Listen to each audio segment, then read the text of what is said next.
Bismillahirrahmanirrahim. Alhamdulillah Rabbil Alameen. Wa salatu wa salam ala man la nabiyya ba'd. Ashhadu an la ilaha illallah wahdahu la sharika lah. Wa ashhadu anna Muhammadan abduhu wa rasuluh. Assalamu alaikum wa rahmatullahi wa barakatuh. I've been asked to say a few words to you, which inshallah will be some benefit to you. And I ask Allah subhanahu wa ta'ala to accept all of our deeds in the month of Ramadan, as we are in the last 10 nights. They said the Ramadan comes every year, but we don't come every year. We're here now, we don't know about next year. But I was asked to speak to you about how I became a Muslim. And many of you I know, some of you I don't. My name is Br.Dawud. And generally speaking, when I meet people, the first question they ask me is, where are you from? Now that might be important, you know, what neighborhood I grew up in, what block I was on, or where I was raised. But I think it's more important that I tell you how I came to Islam. And maybe that will be a benefit to the people that we would say have been Muslim their whole life, or for someone who might be here who's a new Muslim. And how is it possible? How is it possible that I was like one of these people you see every day running around in New York City, doing everything that everyone that's not a Muslim might do? And I thought it was totally normal. I was having a good time. It seemed right. And everybody around me was saying, hey, you're doing the right thing, man. You're fine, you're fine. I wasn't a religious individual. I didn't read scriptures or anything like that. But how is it possible that now I'm sitting here in front of you? And it's only by the mercy of Allah. To take you back a little bit, I was probably a person that you could say was looking, but didn't know I was looking. I was doing all the things that everybody else did, but in the back of my mind and in my heart, I wasn't satisfied, and I was trying to find out what is the meaning of life? You know, what is all this about? It's still something that just didn't add up for me. So while I was in school and even after college days, I started to read about different religions. So I started reading about Buddhism, and I learned about that, and there was a lot of good things that I learned. But yet, there was still something that wasn't there. Something was missing. You know, something wasn't quite adding up. So I went on and I started learning more about Judaism, Rastafarianism. Of course, I grew up as a Christian, but I would say nominally I knew a little bit about Christianity. But the Trinity didn't make any sense to me. The idea that there was 3 gods, or God was 1 in 3, didn't make sense to me. So I kept looking, and amazingly enough, and this is where I would say, how could this happen? There were certain people that probably looked like you, looked like anyone here who I worked with, people I knew. They came to me and asked me, what do you believe? And they started to give me some information, which I didn't know at that point was dawah, but they were giving me a little bit of information about Islam. I said, read this, brother. So I began to reflect and think, you know, what do I really believe in? You know, what is the purpose of life? And I would go back and read, and you know, but I was still living the life that I was living. And one brother that I knew very well, he was recommended that I talk to him because he has some knowledge of Islam. And he did something that maybe none of us might do. He said, why don't you come to the masjid and pray Jummah with me? I was like, I'm not a Muslim yet. I mean, I'm reading about it, but is that allowed? I mean, is it allowed to bring a brother to the masjid who's not a Muslim? Can you bring him and have him pray with you? Is that allowed? Is it hard? Is it something wrong? Is there anything wrong with that? Brother said, you know what he said to me? He didn't give me a whole lot of books. He didn't give me a lot of information. He said, brother, Come early and listen to the adhan, you get blessings for that. When I go down to make my ablution, just do what I do. Just do what I do. He didn't overcorrect me or, tell me a whole lot of things, change myself and change my name, anything. Just come and follow me. Just do what I do. So, took me to the masjid a few times, the Jummah, and I was sitting there in the masjid, and then when everybody went down to make sujood, I said, man, this is really praying. This is really, I'm physically going down and putting my face on the ground. That's not common. So to us as Muslims, it's normal, but if you never did it, it's pretty, different. And then I said to myself, at that moment, Allah, put it in my heart that this is the real worship. Because all the questions that I had about those other religions, there was always a little hole, a little something, And Allah kept showing me the right way, giving me the information that I needed, the knowledge, bringing the right people to me. And those people took action by Allah's, permission. They took action and invited me here, gave me this to read, gave me that to read. And I called that same brother back, who I spoke to him last week. I called him back and I said, brother, I'm ready to go. I'm ready to take Shahada. And at that particular time, he worked near the masjid and I worked near the masjid. So he said, well, meet me over there for Asr prayer. And, I took the Shahada and I looked out and I was like, wow, I'm really doing this. But I was 100% certain that it was right. And alhamdulillah, it's the best thing that ever happened for me. Alhamdulillah. So couple of things that I would just say for the brothers here and sisters. One, wherever you find yourself, okay, you're going to interact with people that were just like me, okay, more or less like I was, a regular individual walking around doing whatever, working, whatever you interact with people. And the title of today after Fajr is called Morning Light.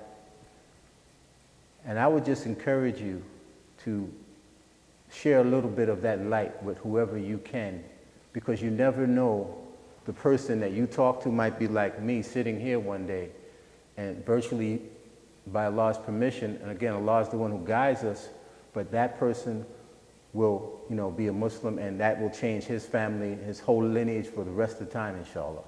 So imagine now, maybe you just told them a little bit about Islam, or maybe your personality, your character, your kindness, maybe it was your generosity of your neighbors, and that's a golden opportunity that's amongst all of us.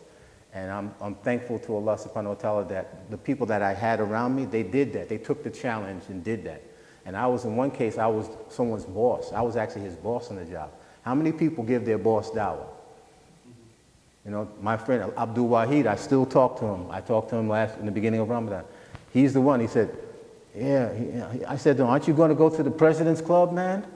We're having a President's Club. We're going to Hawaii. It's going to be great. We're going to be on the beach and everything. He said, brother, I'm going to Hajj. So I was like, wow, this guy's giving up Hawaii? So that, in fact, affected me. And then for the people who we call the reverts or the converts, the people who, like myself, who seems like yesterday became Muslim, I would just say that the main thing that I would encourage you to do is to learn as much as you can about Islam every single day of your life and embrace the knowledge.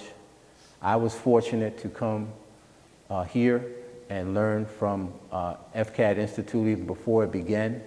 And then when we started, FCAD, and then now New York City Muslim Center, and I could say that now we're in another generation where the students are now teaching.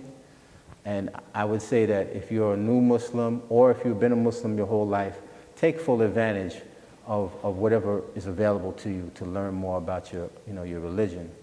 And, that I think will help you, help your families, and, give you that type of continuous certainty that this is the right way. So those are just a few words, that I wanted to share with you. I don't know if anybody has any questions for me. Yes, brother. Thank you, brother, for sharing. Oh. How many years are you doing? How many years are you doing Islam? I took Shahada in 1998, so it's about 21 years. Yeah, yeah. But you might laugh and say, well, 21 years, but I was still not Muslim for many more years than I was a Muslim. So I still feel like I'm learning, and I still do this every day. I pinch myself because actually none of my friends around me or anyone that I knew, I didn't learn anything about Islam growing up, really. And it's only because, Allah chose me to be a Muslim. But yeah, 21 years. How do you make dawah to your family? Well, my family, the question is, how do I give dawah to my family? I try my best to, first and foremost, I try to, well, initially I was probably very, gung-ho, I was like, okay, this is it. And in the beginning, I'll be honest, some of the family members were like, hey man, come on, we're not, this is too much, I'm not ready, that's your religion, and I think they thought maybe I would, get over it in a couple of days and a couple of years. But as time has gone on, I've had the opportunity to share about Islam and most importantly through my, try to improve my behavior and my character and be better to my family. Unfortunately, or up until this point, no one, like my sisters or anyone, has taken Shahada. And my mother my mother who just passed away, we tried our best to give her the dawah, but it didn't happen by Allah's qadr. But Allah knows we tried our best to give her the dawah. But yeah, I think that's always the most important thing, and we try our best to continue with the rest of the family members. Yes, brother. So my question is, what was like your biggest challenge initially after converting to Islam, you would say? I think my biggest challenge for me was I was a very social individual. I went to I did a lot of social activities, parties. I was involved in all of the normal holidays that everybody does within the family, and my family is very close. My sisters, my friends, all the associates, and it was a little bit hard to figure out how to be in the family and work with the, be close to your family, not cut off the ties, but yet not participate in, certain holidays or activities. Because the day I took Shahada, there were already things on my calendar, right? Somebody's birthday party, somebody's this or that, it was already there. So I had to, it wasn't an automatic thing. It's not like a light switch goes off and you stop doing everything. It takes a little bit of time. And it was a little bit rough, from that standpoint, and some of my friends left me, they said, they said, oh, why are you doing that? Only prisoners go to become Muslim, I was like, what? So I had a lot of, I lost some friends, but look at what I gained, alhamdulillah. Any tips regarding the same issue? Tips in getting Tips? better? Like, when you try to do something right, but your family and friends are kind of avoiding you, and tips how to overcome those. Sheikh Lou asked, what tips are there that, how do you avoid some of the issues that I was facing, or how do you deal with some of those issues?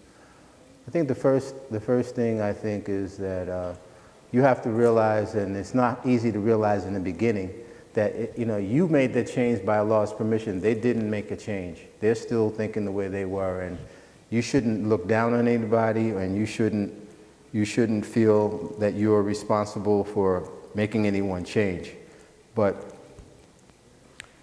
try your best to be, try your best to be a good person, a good friend, and be the generous individual in the group. Be the one who's most generous. That's what the Prophet Muhammad said. He was the most generous. And the people around him, they had no choice, many of them, even if they hated the things that he was doing as far as the Tawheed and the Dawah, they were like, that guy? And that's what we want to be. We want to be the one that the people say, that guy? He is, no, that guy. That guy? No, that guy? Mm-mm. That guy is the one that, yeah, I can talk to him, I can approach him. So remain approachable. Don't cut off yourself from the people.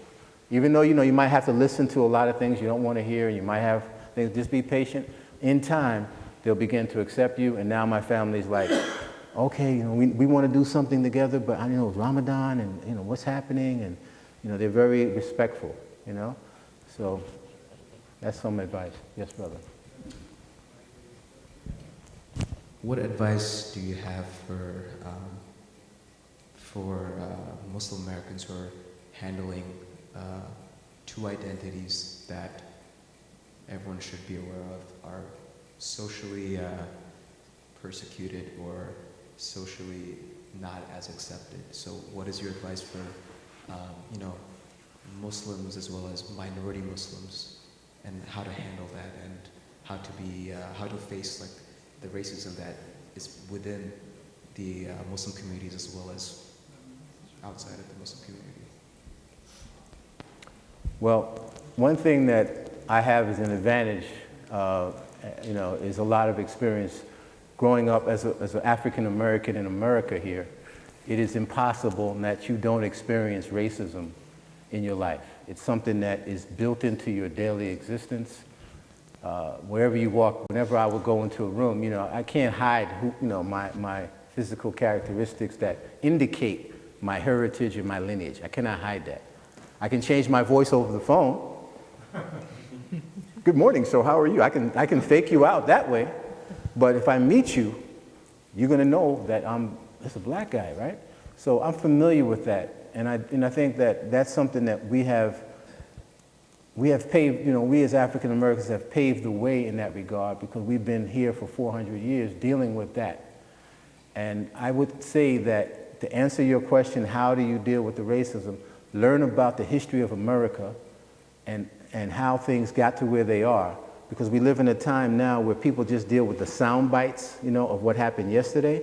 When you understand the history, then you can begin to appreciate, and then you'll see that all of the immigrant groups, whether they were Muslim or not, all faced different things. It's no different for us.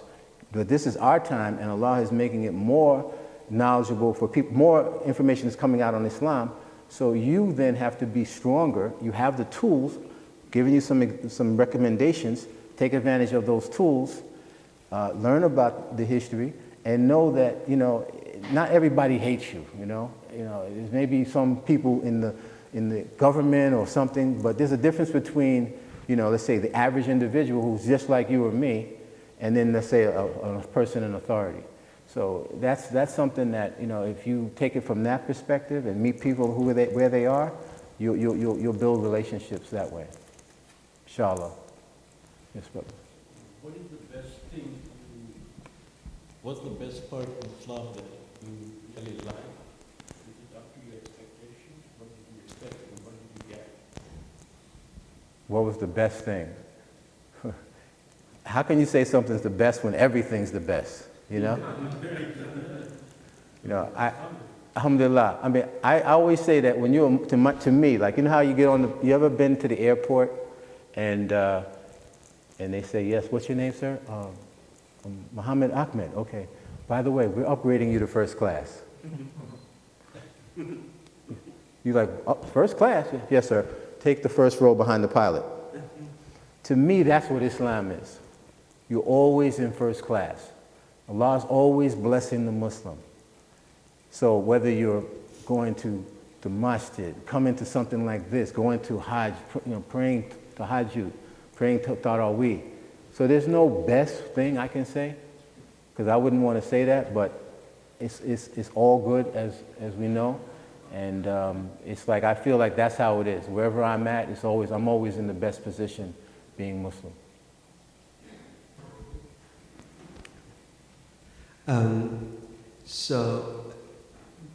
The reverts require a lot of help from the Muslim community, and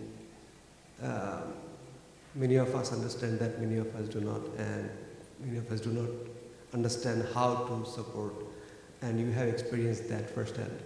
So, I mean, what is your suggestion, or what is your experience about that you can share with us? Sure. Yeah, I have a very dear friend who actually was sitting in the masjid the day I took Shahada. I didn't know him at that time. And the minute I came out of the masjid, you know, and he greeted me, but I didn't really pay attention. And he said, you know, where do you live? And I said, I live at that point I lived in Bayside. Wow, I live in Bayside too? He said, I live in Bayside too. You know, where do you work? You know, just started asking me questions, and he started recommending, you know, read this book, you know. At that time, it was like a lot of tapes and stuff available in front of the masjid. Remember the tapes, you know? There was one brother, I still know him, he used to have tapes in front of the masjid, Masjid al-Rahman in Manhattan. So that brother just befriended me. And he just, you know, like he latched on to me. And he would be like, hey brother, you know, Ramadan's coming. I was like, oh, okay, what do I do? You know, he was right there. He was right there. And it's not like he had to spend his whole life with me, but he did make himself available to me. And to this day, you know, we're friends, and we went to Hajj together. And he lives in California, but when I go to California, I always stay at least one day with his family. So, I mean, I think that you just have to be, you know, be someone's friend, you know. Be someone that, you know, they can talk to. And that's, again, it's up to the person. I mean, because you can try, but maybe they don't want to. But try your best to just support them, and then give them what you think is needed, that they might need at that time. And just make sure that you're giving them the most authentic information. And inshallah, you know, it'll work out. And then they'll find other resources as well.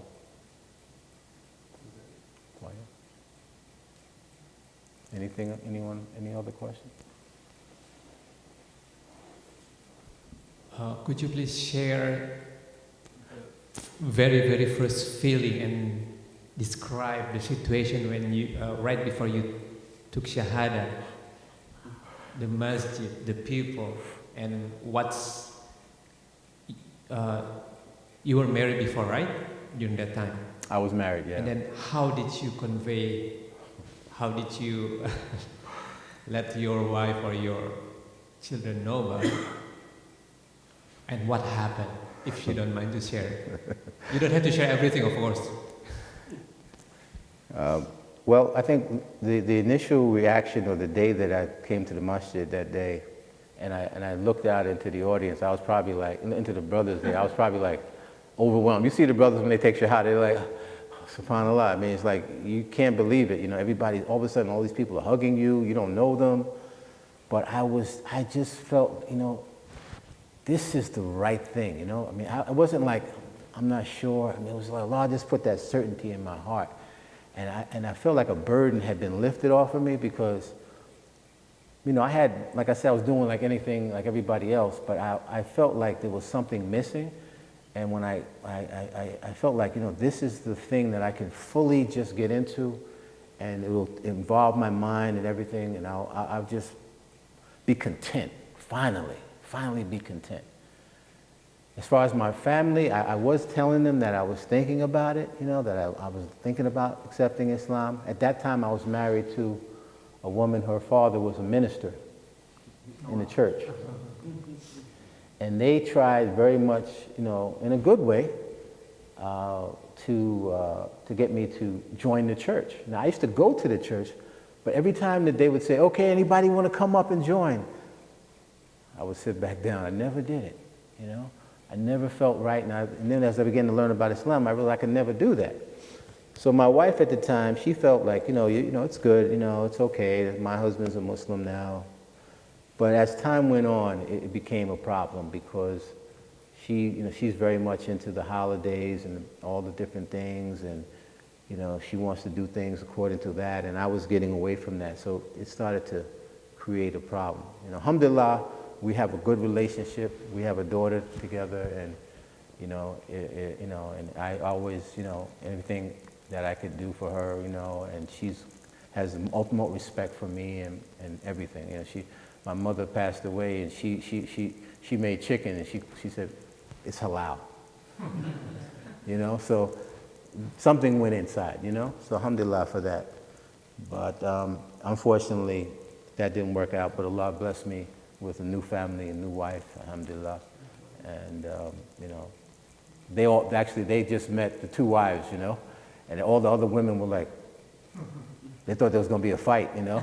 But now they meet, they hug each other, you know? It's so beautiful, you know? But I believe it's because of Islam. Yeah, I believe that. Yeah. Jazakallah khair, brothers. Thank you for listening to my words.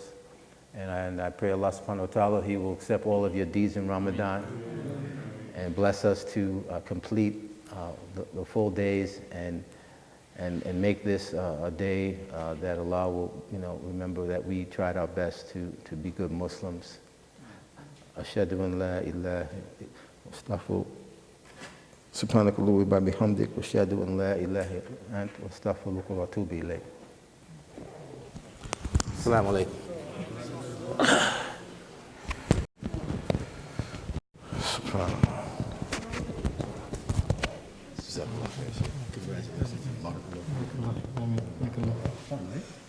A daughter. Oh, sorry.